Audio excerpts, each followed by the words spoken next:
Hey guys, welcome to Resident Evil Revelations. I'm X, and this is a game review. This is my second review on my channel, and today I'm going to tell you about why I actually really like Resident Evil Revelations compared to any of the other new ones like 6 and 5. As well, I hope the next one, 7, I heard is also going to be revisited to like the roots of Resident Evil. So yeah, just come along with me and I'll tell you what you should like about this, and maybe at the end you maybe want to try this out yourself. Alright, so Resident Evil Revelations. So the first thing I want to go over is actually the difficulties. There's casual, normal, and then there's infernal.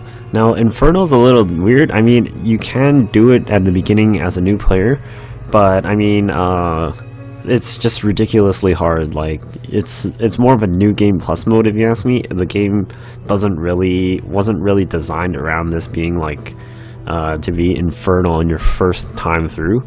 I mean, it's possible to do it. I'm sure somebody has, but I mean, as a regular average player, you probably don't want to do infernal first, because you would just brick wall on like the first 2 guys, run out of ammo before anything even happens, and very much like something like that.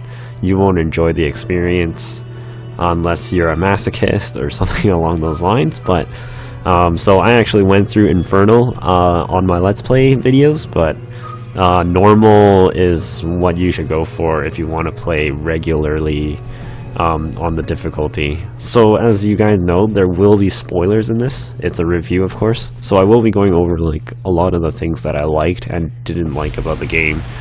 The cinematics itself are very good, but I'll let you watch that at another time, because that's the most point here is about the game itself. The cinematics are very good. It's like episodic.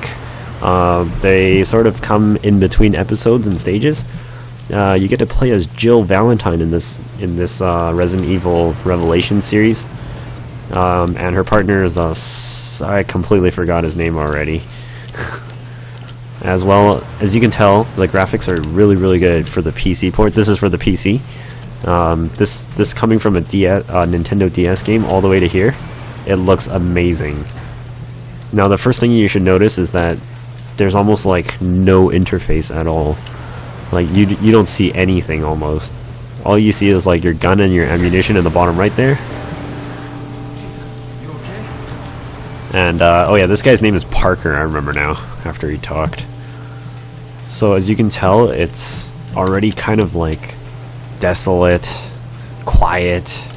I might be able to shoot it off. And then and like, look at this, it's just pure darkness. This is what you want in a Resident Evil game. Like, sure, maybe third person, but it may be third person view, but what I liked most is that there's a lot of corners, like really narrow hallways. It's dark, and it's just gruesome, and it's like you've got like indication of maybe zombies here on your first time through. I'm not gonna spoil that, but as you can tell, it's pretty much what a Resident Evil game should be, if you ask me. Of course, everything considered. I feel like something's here. Oh, there's something here, alright. There's me talking, and then there's the viewer, that you watching, hopefully. And then, as you can tell, like, it's just like ventilation shafts. What is this, aliens? But that's what Resident Evil was good for. And like creepy things moving, like what the hell was that? And it's like dark, still very dark, and you don't have a flashlight in this game, which I don't understand. Although that, oh yeah, it comes on automatically. You don't have control over the flashlight. So as you can see, the game is very dark. I don't think there's even an inventory. I don't remember how to open it. Oh god.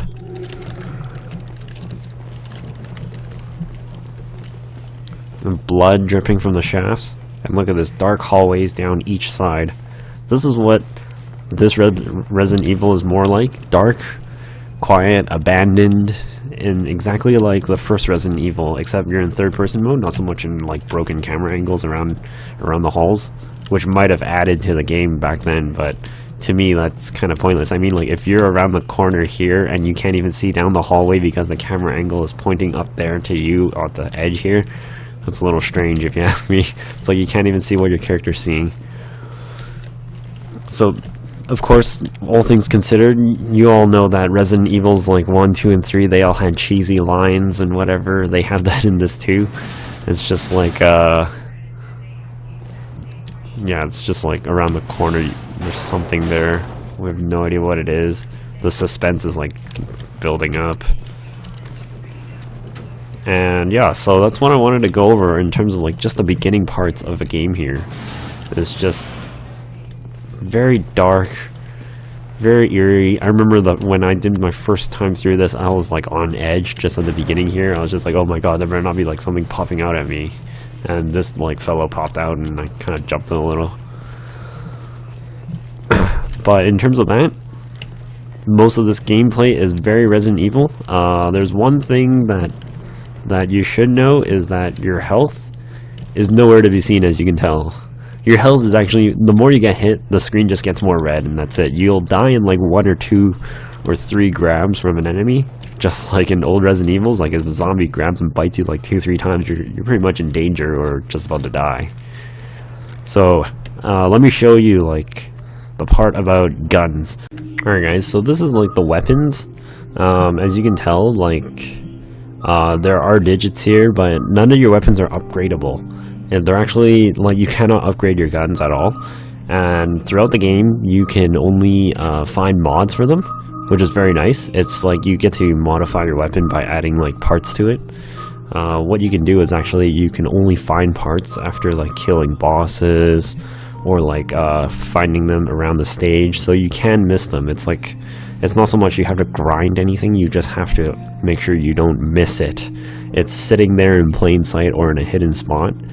As well, it's exactly like the old Resident Evils, like your gun upgrades based on like you finding parts or custom parts or illegal parts for your gun, like in Resident Evil 1, and same with like finding the weapon itself. Finding like the Python was like around some room in the off corner, around like a few library shelves and on a desk, hidden away. So you can miss weapons in this game, and it's not bought or anything. There is no currency in the story mode. And then, so these are like the total weapons that you can find in the entire game. So of course there's like the Lightning Hawk, there's like strongest weapons, the Colt Python, just like in the classics of Resident Evil. Your shotguns and like pistols. So like your end game was probably gonna be like, of course, like Python, of course your Magnum, your shotgun and a machine gun, hopefully. And as many parts as you can find. As you can tell, there's tons of mods, but there's not very many of them. You get a lot that are like the same, but you have very little that are very, very powerful. Like the tier 4 long magazine increases the capacity that your gun can have by 100%. Now, I had these like crazy ones, but you only find these in Infernal and later on. They're like legendary parts. So there is also replay value in the game, which I find very, very good, because Infernal doesn't have the same set of enemies, as well as the patterns in the hallways are all changed, and some enemies do different things too in Infernal mode, and you might come across more enemies that will kill you in one shot. So you want to be careful of that. What else do I want to say? I also wanted to tell you that, oh yeah, you can dodge in this game, just like in Resident Evil 3 Nemesis. Like, you have to press the key at the right time to dodge and move out of the way. Like, you can dodge insta-give moves, but if you mess up and you screw up, you will die instantly. So, this is very much like the weapon chest in, like, Code Veronica, anything like that, or like all the previous Resident Evils. There's chest points, weapon chest. As you can see Jill in the background here, it's a little blurred out. I'm at a weapon chest here. I'm not going to unpause it because there's huge spoilers if I unpause it here. This is in an area like near the end, so if you can recognize it, you might know where I am. Okay, so that's mostly the story mode. It's very much like Resident Evil Classic. It's pretty much it's a Resident Evil story about a virus. You're in an abandoned ship. and it resembles a lot like Resident Evil 1, like the Arklay Mansion. And you have a partner, but you do split up time to time, so you're very isolated by yourself. So the threat is always there. You're in tight corners, it's dark, it's only lit in some areas. And then there's also environmental dangers that will be in your way and come in your way. I don't think there's a self-destruct sequence though, unfortunately. I know that's a classic. It was like, please proceed to the bottom level for evacuation kind of thing. No, there's none of that. Well, unfortunately. Oh, actually, no. I lied. There is actually a part. Yeah, there's a ship that blows up somewhere part way, and you gotta get out in time or you're dead. So, yes, there is a self-destruct. I lied about that, so I just remembered. So you can look forward to that as well. And when you complete the game, you can also run raid mode once you've beaten both normal and campaign. So I'll go over that in just a moment here. So just give me a moment. Now, raid mode, what's cool about raid mode is that it's a just like a shoot 'em up kind of thing. Like you go into a stage and you beat waves of enemies. You can do it by yourself, or you can do it with a friend, or you can do it with a stranger on the net. It's 2 players only, and when you play it, you can unlock more characters or character set types. Every character has their own traits, as you can see here: handgun mastery, machine gun mastery. These don't upgrade; these are just sets. So this character is generally good with handguns and machine guns. Inherent bonuses, and then you'll start with the leftmost ones and you'll unlock more as you go. So this is more of like, after you've got nothing else to do in the story, you come here and play raid mode. It's like an extra bonus to the game. And then there's all these like extras that you can do. Play as other characters, play as some of the villains in the game. And then afterwards, when you start, there's very many stages, but you gotta beat the story. Once you beat the story, it'll unlock like all the stages for you. As you can tell, there's 20 stages of each for each difficulty. Oh no, what happened there? Stages. So as you can see, there's 20 stages of the chasm, trench, and abyss difficulty, and then 1 bonus stage, which is the ghost ship. The ghost ship takes forever, but as you can tell, there's achievements for this. You want to try and get S rank on every stage. You want to get like at least like Trinity bonuses, which means like you don't get hit, you kill everything, and you do it under level. So as you can see, there's a leveling in this as well, recommended level. And the thing about raid mode is this is more like the newer Resident Evil kind of archetype, where you actually purchase your guns, and you also like buy your mods and get them through the maps. So I'll just do a quick run and show you. Let's see, I'll do an airstrip on trench difficulty. My character is like way overpowered, so I'm obviously gonna just rick roll through everything. But this is generally what it looks like when you start. If you want to see more of it, it's on my channel in the Resident Evil sections of the raid mode and story. But this is just to show like you run through a stage, it's timed, and your rank is dependent on how fast you kill things, what level you are when you attempt a stage. And you can see there's hunters in this game, the classics, and you've got those weird like brainiac things. These things can instant kill you. And then there's locked doors, which you need keys for. And you get like pretty awesome modifications on your gun. As you just saw, my shotgun blew out 18 shells in the matter of like 2 seconds. It's like a fully automated shotgun. And then there's like, yeah. So the story takes place in like about 4 different areas, in the past and in the future as well. And it did a pretty good job of explaining. What I thought about the ending was that I didn't think the ending was too good, but throughout the story, like all the way up to the ending, it was pretty good. The story itself made a lot of sense, how it could be like one of the worst viruses in the world. And then another thing that I didn't like was how the ending just came really abruptly, and the last guy was kind of like a ghost pirate tale kind of thing. It's just like, oh, this is a cursed ship, and he's just down there guarding it, haunting like whoever's coming. So as you can tell, like even the mobs have like special abilities. Like the one with the blue icon means they move faster, but they take more damage. The ones with the fist mean they hit way harder on you. And the ones with green means they are like, they're just more tankier, like they're over buffed or whatever. So I'm just camping this spot, and then there's like invisible hunters as well, which is a new monster. You won't see this in like the other you won't see this in the other Resident Evils. Oh shit. Yeah, so like guys can spawn up from like behind you, walk up to you, and you can't even see them. So I mean, this Resident Evil was pretty good. I actually thought it was well worth the I think I spent $40 on it. If you can get it for $30, that's a steal. There's lots of content for you. I've easily spent over 80 hours in this game, just doing the raid mode and the achievements and the story itself. Well over 100 actually. Now that I look at my Steam profile, it says I played this for over 90 hours. So raid mode is, yeah, you just gotta survive against like mobs. Sure, this looks really easy right now, but it was it was quite a challenge just to get like all the way up to here. So let me see if I can show you how to, if I can dodge. Oh, like that. That's how you dodge. You just have to watch their attacks and time it. Most of you know I play like a lot of, oh god. Okay, so just roll. God, I took a hit there, and this is my automated shotgun. It just like wipes the screen.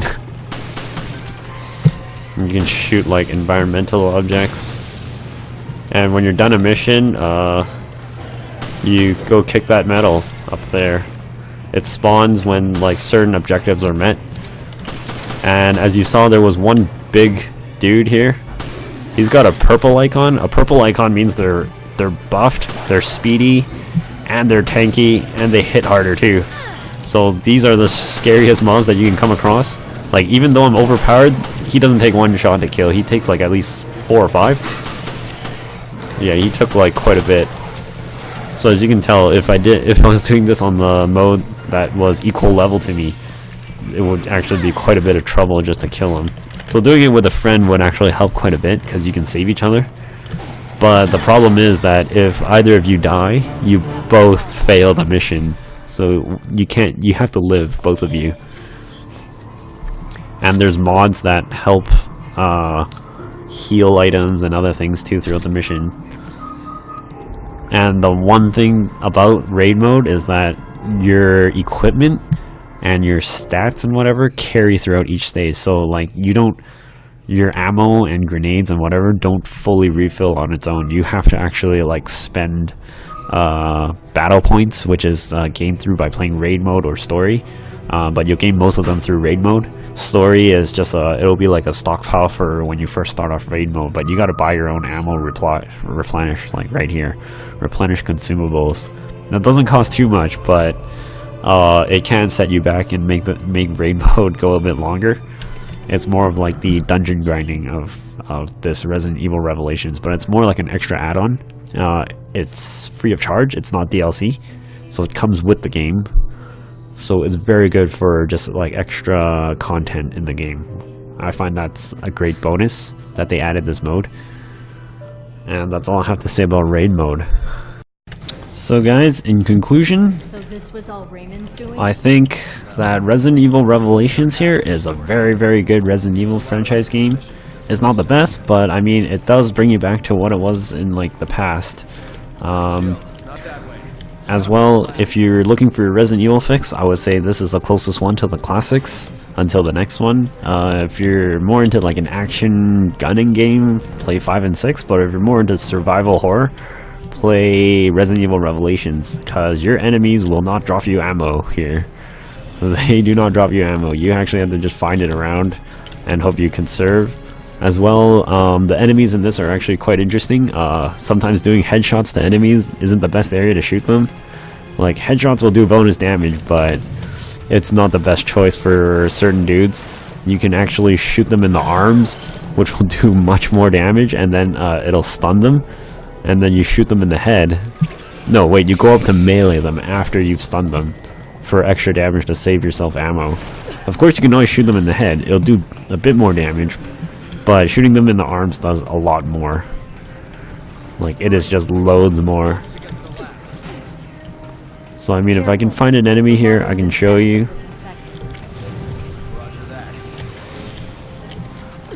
And then, of course, you've got a mini-map. I wanted to see if I can open an inventory. Just don't remember the button, and I ended up throwing a grenade there. So yeah, in this game, if you actually want to find more loot, you actually have to pull out your scanner and look for things. And you can actually, like, as you can tell, there's something in the water there that can be scanned. It's probably moving around. You can scan your enemies as well for data. And there's not a lot of green herbs in this game. Like, health is very not abundant. You can only find it through scanning. If you scan 100%, which is like you collect enough data on monsters and whatever, you get a herb from this Genesis thing. It creates health for you. But that's also dangerous as well, because you have to be scanning like a moving monster that's coming at you. You get more percentage as you scan them at full life than you do when they are dead. So, as well, their corpses like disappear. So there was something here. Shotgun shells. Very good. So there's also scanning that you have to do in this game, like look for things. And then bosses are like, you gotta scan bosses just as is. There's things called handprints as well. Handprints are like just visual collectibles. If you find all the handprints in the game, you unlock some stuff, some costumes or some weapons for yourself in raid mode. So there's a lot to look for. There's a like scavenging hunt throughout each episode. You can't really go back and revisit an episode, so do be wary of it. It's kind of like straightforward game. It's not entirely linear though, because sometimes you do have to find your way around. This is what the map looks like. It's very cool. As you can tell, like, this place is huge. Look at that. The ship is like... They designed this pretty well, I gotta say. Like, the whole ship is connected, and this is the entire map. This is kind of getting towards the end of the game, but it's still not even like the entire ship. As you can tell, there's a spot right down there where this is. You can see this exit part right where that crown is. So there's still more in this ship apart from this like under part here. So it's very, very cool. Yeah, there's like, you know, maps, keys, all these other things that you gotta find exactly like what you're looking for in Resident Evil game. There's no crank handles, unfortunately, because Wesker isn't involved in this, unfortunately. Even though there's Chris and Jill in this. In terms of the timeline, this game takes place before Resident Evil 5, if you were wondering. So before the events of Resident Evil 5, there was this. So this takes place before that. And then you gotta like go underwater and dodge these freaky like alien things with mouths on their entire body. Oh god, get off. Oh god, so like as you can tell in the PC game, to like get off from a struggle, you have to shake your mouse. It's not even like mash a button, it's just shake your mouse left to right. Ugh. Get off. Alright. So this is Resident Evil Revelations, guys. In terms of graphics, I think it's really good. Out of a score of 100, 20 for visuals. Gameplay was pretty good. I will give that a 20 as well. Story was kind of lacking actually, so I'll give that actually about 15 because I really did not like the ending. The ending was really abrupt. And then originality, it's Resident Evil. I mean, that's what it is. So in terms of originality, it does go back to its basics, and the story itself is pretty original. The game itself does do some nice new things like the Genesis scanner. I really like that part about it. So I'll give originality like an 18. And what did I say story was? I think story was like 15, yeah. So let's see, 20, 20, 40, and then 15, so 55, and 18 for originality.